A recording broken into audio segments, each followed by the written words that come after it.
Now, I'd like to give the floor to Mrs. Anna Maria Goretti, Justice for All, IDPC, West Africa Drug Policy Network, Ghana, our civil society representative. The floor is yours.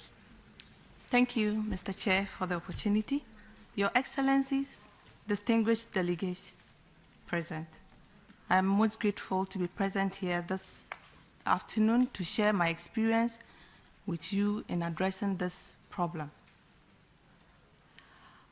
Over the years, we have seen or heard several devastating consequences of the war on people who use drugs. These actions ranges from police raids in ghettos.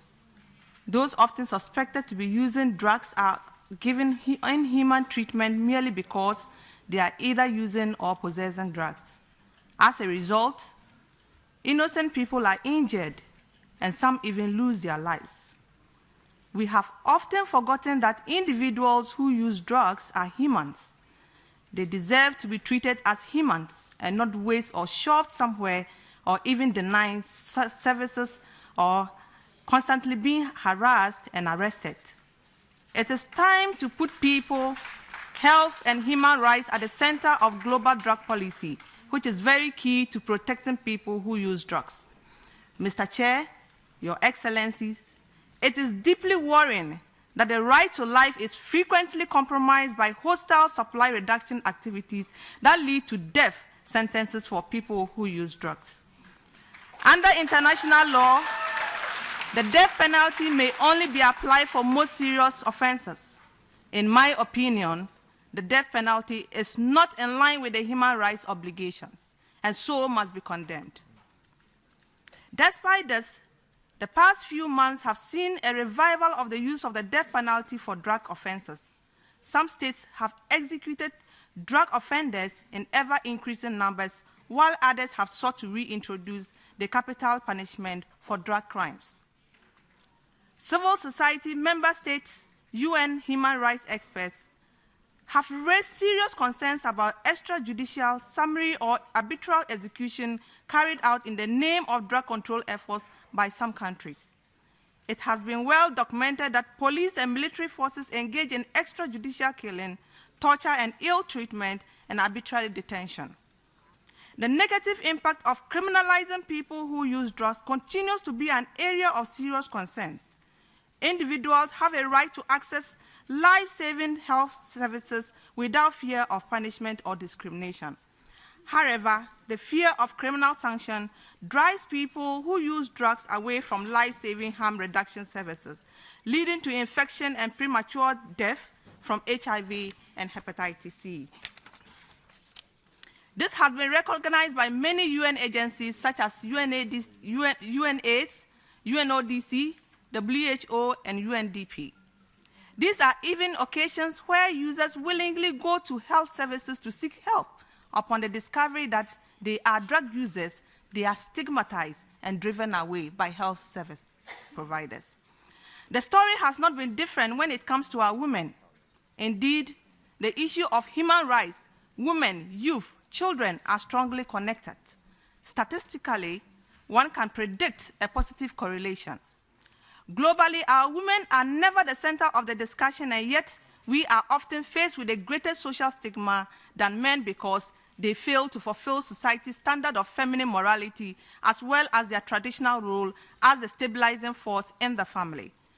Women lack gender-sensitive treatment facilities, which sometimes lead to a deficit in women's access to treatment. Drug use is still within the moral debate, and this makes the promotion of the needs of women who use drugs globally an enormous task. Society thinks that women who use drugs are a disgrace and deserve to be punished. This further explains why the war on drugs is considered acceptable and easily implemented in many parts of the region.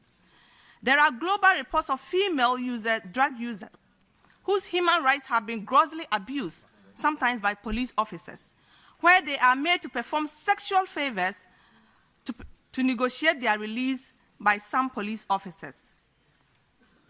We need to ensure that human rights of women who use drugs are not violated by providing access to justice through legal services, prevention, treatment, and other social services. Adopt a smart policing measures to encourage people to access public health services. Most women go to jail for just minor non-violent offenses. Some of these women who go to jail are often breadwinners, and when this happens, the family suffers. Children are left to fend for themselves, and some even end up on the streets. Even in cases where children are using drugs need to seek health services, mothers are always in the forefront, and they bear the brunt of the pain and often given derogatory names in our society because their children are using drugs. Children are often at the forefront of political justification for drug control, but the reality is that children's rights have been increasingly violated through drug control measures, while drug use and drug-related harms among children have continued to rise. We have seen instances where children who inject drugs are denied access to harm reduction programs.